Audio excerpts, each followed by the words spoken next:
Ce sont des précurseurs. Bernard Bouillard et ses associés ont décidé de produire de l'électricité grâce à des cochons. Le principe utilisé est la méthanisation. Le lisier de la porcherie situé à Dampierre est récupéré pour être transformé en méthane. Ce gaz est ensuite brûlé à travers une génératrice qui produit de l'électricité. Cela paraît simple et pourtant c'est une première dans le département. Pour Bernard Bouillard, innover, c'est une seconde nature. Dans la nature de l'agriculteur, il y a quand même une certaine capacité à chercher à innover et à aller de l'avant. Ce sont des géotrouve-tout. Benoît Gandon et ses partenaires éteignent les incendies de forêt avec de la pomme de terre.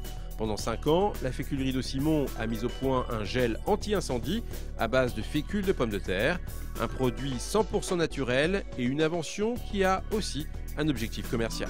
Le but, c'est pas d'innover pour le plaisir d'innover. Le but, c'est de sécuriser et puis de développer l'entreprise, d'avoir des nouveaux débouchés. Pierre-Éric Joly a innové dans un secteur réputé pour la beauté de ses traditions. Ce vigneron au bois a remodelé le célèbre muselet des bouteilles de champagne en le faisant passer de 4 à 3 branches détorsadées.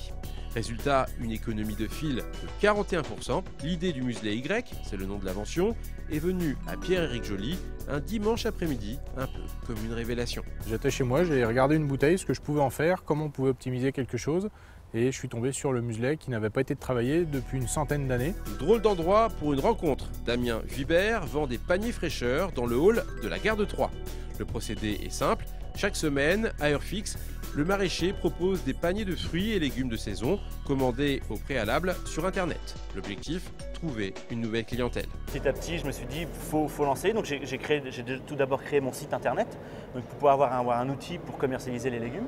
Et puis ensuite, j'ai fait la démarche, je me suis adressé à la gare de Troyes et puis je suis allé au guichet. Sa grand-mère le cultivait, Pascal Gombaud l'a remis au goût du jour. Le sainfoin, une culture oubliée, a été réintroduit sur des terres auboises, pas pour le folklore, mais pour les vertus de la plante. En effet, le sainfoin, entre autres, est résistant à la sécheresse, a des vertus nutritionnelles pour les ruminants et se révèle économe en engrais et produits phytosanitaires.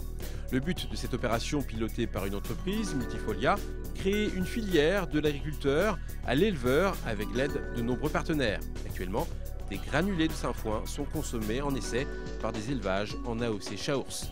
Et j'ai passé des nuits sur Google à chercher pourquoi le sainfoin et pourquoi pas. Et là, je me suis aperçue que tout le monde au niveau mondial travaillait sur le sainfoin et qu'il y avait une richesse scientifique et bibliographique énorme.